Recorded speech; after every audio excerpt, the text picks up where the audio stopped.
어서 오세요. 반갑습니다. 지난 한 주간 편안하셨어요? 다작의 5분 한류학 교실에 오신 것을 환영합니다. 어서 오세요. 오늘은 다작의 5분 한류학 교실 제30강 초민복 합체 한류 무엇을 실어 나를 것인가.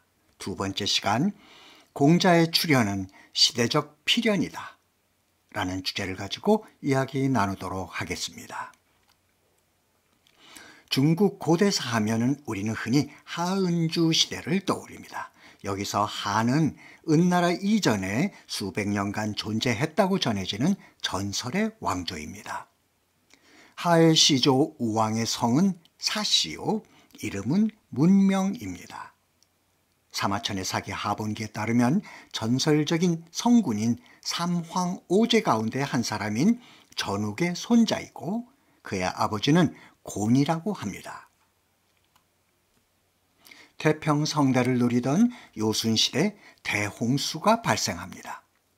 요임금은 많은 신하들의 천거로 문명의 아버지 곤에게 황하의 치수를 명합니다. 그러나 치수에 실패하고 명을 받들지 못하자 섭정인 순임금은 곤의 아들 문명에게 아버지의 뒤를 이어 치수 사업을 계속하도록 명합니다.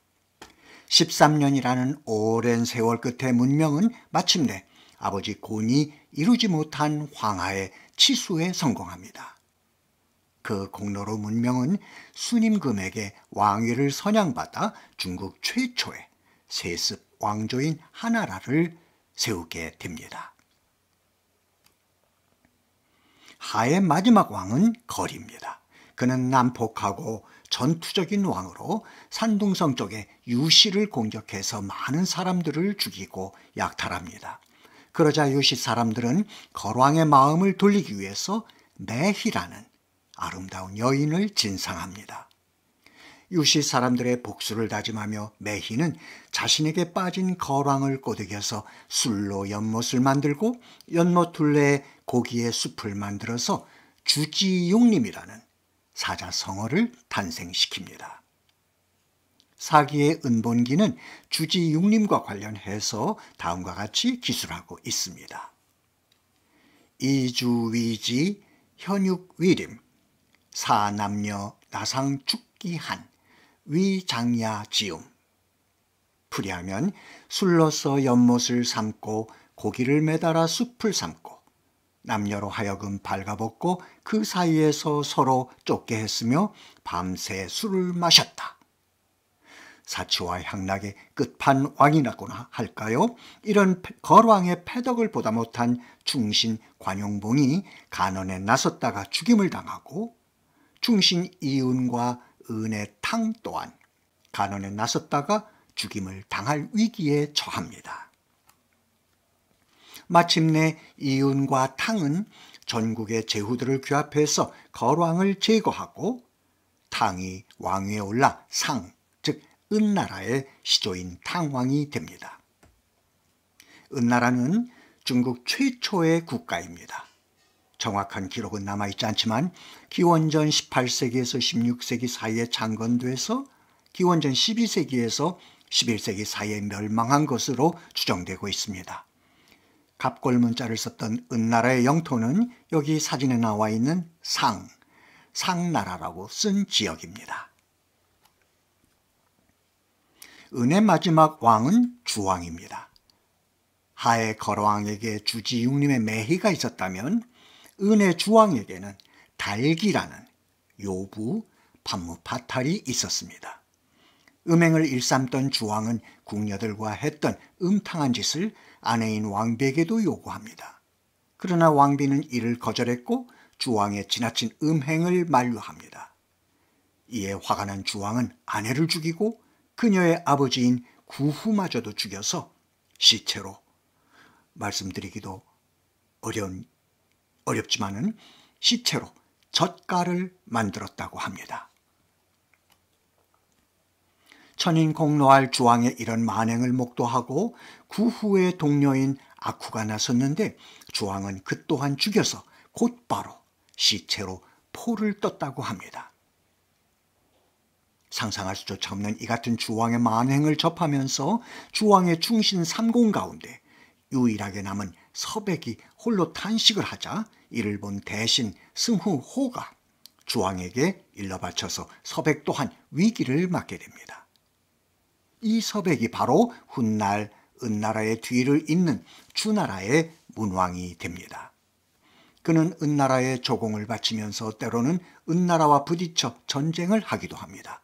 그러면서 서서히 주나라의 정체성을 확립해 갑니다.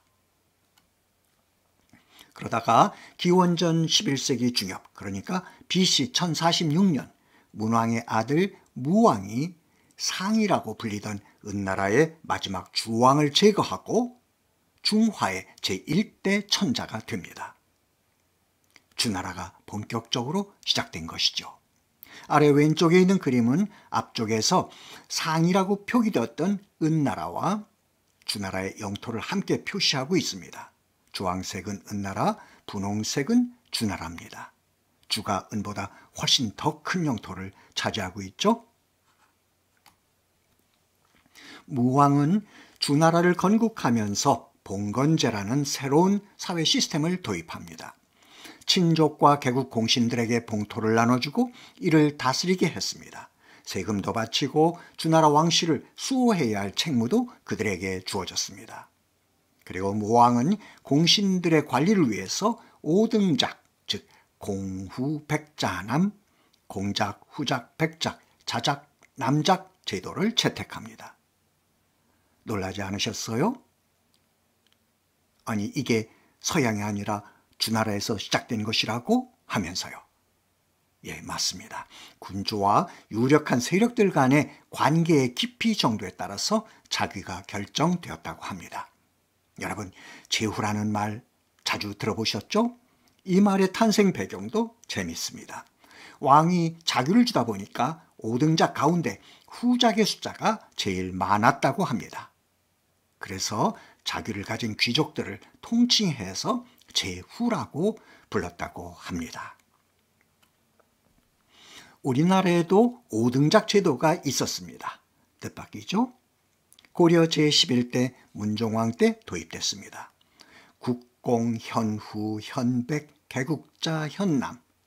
이것이 그것이죠. 고려시대 5등작에도 뒤 음절에 공후, 백자, 남이 들어가죠. 국공을 제외하고 나머지 자귀는 모두 정오품이거나 종오품입니다. 자귀의 등급 차이는 시급의 차이로 나타납니다. 시급이란 임금이 왕족이나 공신들에게 내려주어 조세를 받아쓰게 하는 마을을 이릅니다. 그러니까 두 번째 후작에 해당하는 현우의 경우 시급이 1000호인데 이것은 현우가 백성들 천각으로부터 세금을 걷어 쓸 수 있다는 것을 의미합니다. 왕에게 바칠 필요가 없는 것이죠. 또 신기한 게 하나 더 있는데 문종의 즉위 시점입니다. 11세기 1046년에 문종이 즉위를 했는데 주나라가 건국한 해도 1046년 같은 연도입니다. 물론 둘 사이에는 큰 차이가 있습니다. 주나라는 기원전 Before Christ 1046년, 문종은 기원 후 AD 라틴어로 Anno Domini 주님의 해. 그렇기 때문에 이 둘 사이에는 2000년 이상의 시차가 존재합니다. 주는 중국 역사상 최초로 철을 사용한 나라입니다. 청동기 시대에서 철기 시대로 넘어오는 그 시기, 철을 먼저 사용했다는 것은 중요한 의미를 갖습니다. 21세기 현대전에서 극초음속 미사일을 우리는 게임 체인저라고 부릅니다. 그 시절의 철 또한 게임 체인저였던 것이죠. 주가 강력한 국가였다는 것을 의미합니다. 그렇다고 주가 세계에서 제일 먼저 철을 사용한 나라는 아닙니다. 주보다 1000년 이상 먼저 철을 가공해서 생산한 국가가 있었습니다. 바로 히타이트 제국입니다. 히타이트 제국은 인도 유럽계 민족입니다. 기원전 18세기경 아나톨리아 북중부의 하투샤를 중심으로 세워진 나라입니다. 하투샤는 지금의 투르키, 터키의 유네스코 세계문화유산으로 지정된 역사적 문화적으로 중요한 곳입니다. 화면 오른쪽에 있는 지도의 남색 지역이 바로 히타이트 제국입니다. 강한 철제 무기로 한 시대를 호령했던 나라였습니다. 하나라 멸망의 거왕과 미녀 메희의 주지 육림이 있었다면 은나라 멸망에는 주왕과 파무파탈 달기의 이야기가 있었고, 강력한 국가 주나라의 몰락에는 유왕과 아름다운 여인 포사의 이야기가 전해집니다. 유왕의 저 포사는 웃지를 않았습니다. 항상 냉랭한 얼굴을 하고 있었습니다. 해서 유왕은 포사를 웃기려고 백방으로 노력을 했으나 늘 실패하고 맙니다. 그러던 어느 날 한 신하가 유왕에게 봉화를 올리라고 명하시면 어떻겠습니까? 하고 간합니다.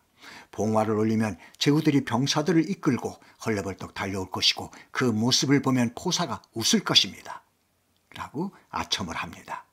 이 말을 들은 유왕은 무릎을 탁 치며 봉화를 올리게 명했고, 갑작스런 봉화의 제후들은 허둥지둥 병사들을 소집해 긴급히 출동합니다. 그 모습을 지켜보던 포사가 활짝 웃었습니다. 포사의 웃는 모습을 처음 본 유왕은 무척이나 기뻤고, 포사를 위해서 계속해서 거짓 봉화를 피워 그녀를 웃게 했습니다. 이러는 동안 유왕은 제후들의 신뢰를 잃게 됩니다. 유왕의 실정을 보다 못한 폐위된 왕비 신후의 아버지는 유왕 11년에 서쪽 오랑캐 견용과 짜고 유왕을 공격합니다. 그러자 유왕은 황급히 봉화를 올려 제후들의 병력 소집을 명합니다. 그러나 이 또한 장난인 줄 알고 제후들은 아무도 출동을 하지 않았습니다. 결국 유왕과 새왕비 포사가 낳은 세자 백복은 여산에서 살해당하고, 포사는 견용의 족장이 포로로 데려갔다고 합니다. 견용의 침입으로 유왕이 죽자 주나라는 황급히 도읍을 호경에서 나급, 낙양으로 옮깁니다. 이때부터 주나라는 호경을 중심으로 했던 서주시대, 나급을 중심으로 한 동주시대로 나뉘게 됩니다. 왕권이 몰락하자 제후들이 들썩이기 시작했고, 나급으로 동천하기 전, 즉 서주 말, 주나라 제후국의 수는 무려 1800여 개에 이르게 됩니다. 정말 난리가 난 것이죠. 주나라가 풍비박산이 된 것입니다. 그러면서 주나라의 통치 근간인 봉건제가 붕괴되고 군현제로 시스템이 전환됩니다. 강한 제후국이 주변 약소국들을 침략해서 땅을 빼앗고, 그 땅을 예전처럼 봉토로 나눠줘 제후들이 관리하게 하는 것이 아니라 그 땅을 자국의 현으로 복속시켜서 직접 자체 관리를 한 것입니다. 그러다 보니 힘있는 제후국들이 더욱 강한 힘을 갖게 됩니다. 그러면서 제후국의 형태가 봉토를 받아 자치 관리하던 도시국가 형태에서 강한 제후국이 주변 약소국의 영토를 빼앗아서 자국 영토화하는 영토국가로 그 형태가 변모하게 됩니다. 동시에 이 같은 변화는 천자 아래에서 제후가 봉토를 자치 관리하던 지방 분권 형태에서 강한 제후국 중심의 중앙 집권화로 나라의 통치 방식에도 변화가 오게 됩니다. 이런 혼란한 상황 속에서도 주나라의 왕은 회맹이라는 힘있는 제후국의 모임을 결성해서 이민족의 침입을 막고 주왕실을 존중하는 소위 존왕양이의 명목으로 중원을 통제합니다. 그러나 영원한 것은 없습니다. 서주말 주나라의 국력이 쇠하자 1800여 개의 크고 작은 제후국들이 제각기 독립을 선언합니다. 이른바 약육 강식의 살벌한 춘추시대가 도래한 것입니다. 주나라는 이후 367년 동안 중원의 헤게모니를 잡기 위한 제후국들 간의 먹고 먹히는 싸움이 치열하게 전개됩니다. 그렇다면 역사는 왜 이 시기를 춘추시대라고 하는가? 춘추는 봄, 가을이죠. 춘하, 추동의 줄임말입니다. 춘추는 1년, 1년간을 뜻합니다. 공자의 5경 가운데 하나인 춘추는 편년체 역사서입니다. 연대기 형식의 역사 서술 방식을 취하고 있습니다. 공자의 나라인 노나라 14대 군주 은공으로부터 공자가 살던 시절의 군주인 제28대 애공왕까지 12대에 걸친 242년간의 역사를 기록하고 있습니다. 해서 사가들이 역사서인 춘추에서 이름을 가져와 그동안 이름을 붙일 수 없었던 367년에 걸친 제국들 간의 오랜 전쟁의 역사를 춘추라고 명명을 하게 됩니다.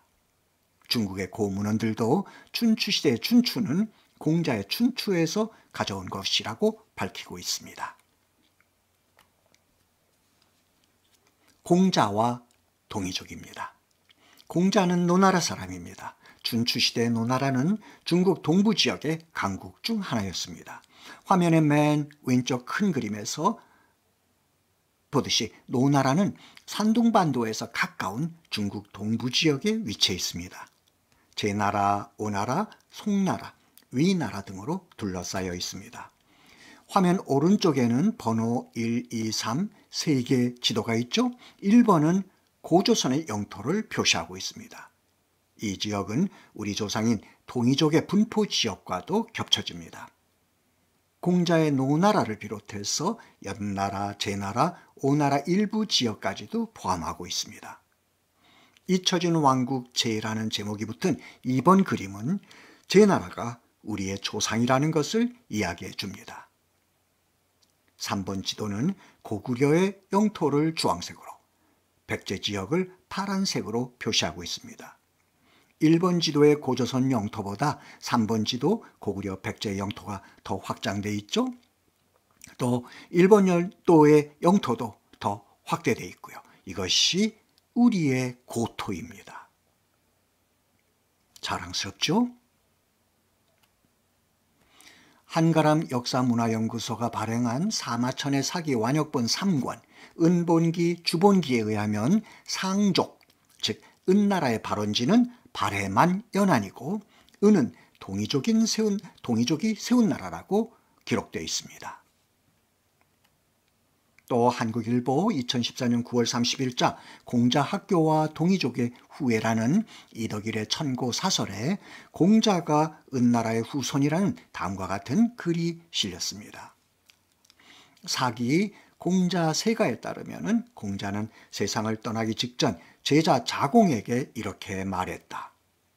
하나라 사람은 동쪽 계단에 빈소를 차렸고 주나라 사람은 서쪽 계단에 빈소를 차렸고 은나라 사람은 양쪽 기둥 사이에 빈소를 차렸다.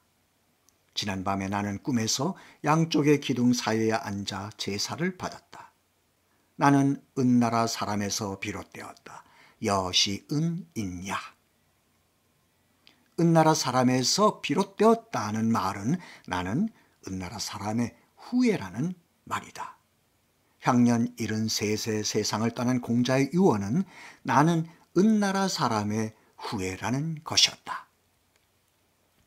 공자가 은나라의 후손이고 동이족이라는 사실과 함께 뉴데일리에 게재됐던 재미있는 일화를 하나 더 소개해 드리겠습니다.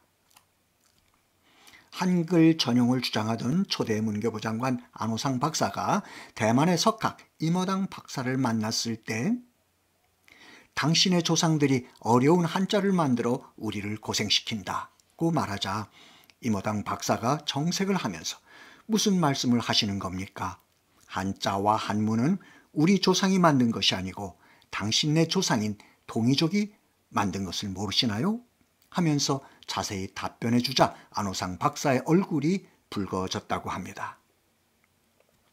임어당 박사의 이야기뿐 아니라 한자가 동이족 문자라는 역사적 사실은 중국의 문헌과 중국 학자들의 증언을 통해서도 확인이 되고 있습니다. 이를 종합해보면 중국의 주류 역사는 결국 동이족의 역사, 다시 말해 우리 조상의 역사, 한국의 역사라고도 할 수 있습니다. 왜냐하면 우리 조상 동이족이 중국 역사의 뿌리인 은나라를 세웠고 중국 정신문화의 뿌리인 유교를 동이족인 공자가 창안했고 우리 조상인 동이족이 한자, 한문을 창조했으니까 말입니다. 저들이 동북공정하고 광적인 행태를 보일 수밖에 없는 이유를 이제 아시겠죠? 견융, 즉 서융의 침입으로 유왕이 죽자 주나라는 급히 도읍을 호경해서 낙양으로 통천을 하게 되고 그 이후의 주나라 역사를 동주시대라고 합니다. 급격한 왕권의 쇠퇴와 이에 따른 군웅의 할거로 나라 전체가 혼란에 빠져드는 위중한 시기입니다. 그런데 아이러니한 것은 이 같은 정치 군사적 혼란 시기가 반대로 중국 철학의 황금기라는 사실입니다. 수많은 사상가들이 쏟아져 나왔고 제자 백가의 등장 또한 이 시기입니다. 유가의 공자, 순자, 도가의 노자, 장자, 묵가의 묵자, 법가의 상왕, 한비자, 명가의 해시, 공손령 등이 바로 그들입니다. 이들의 시대적 화두는 이렇게 혼란스러운 시대를 어떻게 멈추게 할 것인가 였습니다. 이때 공자가 인사상을 들고 세상에 나옵니다.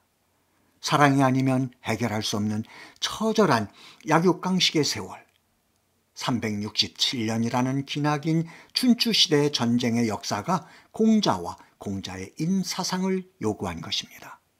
다시 말해 공자의 출현이 시대의 필연이었던 것입니다. 자, 그렇다면 한류의 등장은 무엇일까요? 우연일까요? 아니면 필연일까요? 다음 시간을 기대해 주세요. 자, 실은 외치는 시간입니다. 제가 한류이즘 할게요. 여러분들은 한류토피아, 그리고 다 함께 위하여, 아셨죠? 자, 한류이즘과 한류토피아를 위하여. 감사합니다. 수고 많이 하셨습니다. 편안한 한 주간 되세요.